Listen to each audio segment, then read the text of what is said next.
Manipur Land Revenue and the Land Reform Act Manipur pumbada extend tawgadaba. Manipur gi lam khudingmak sarkar gi lam na lam oire pata khudingmak pata taba yahangadaba.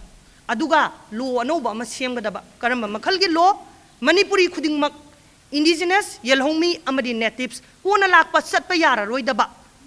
Population khara laigani akhoi gi adu so akhoi na recognize tawgadabani.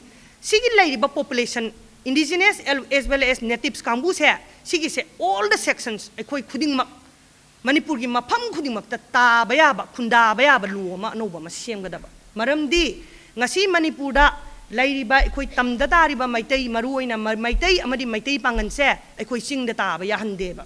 Under certain apartheid miga masuda khaidok pa law South Africa da British na siem gi ba law ma khak lai adugi law do adugum ba law ama LR ek hai ba law sina akhoi je khaidok ga thamme sigi law se akhoi semdok pa aduga law no ba semba akhoi mafam khuding ta khunda ba ya ga da ba sigi demand tawga da ba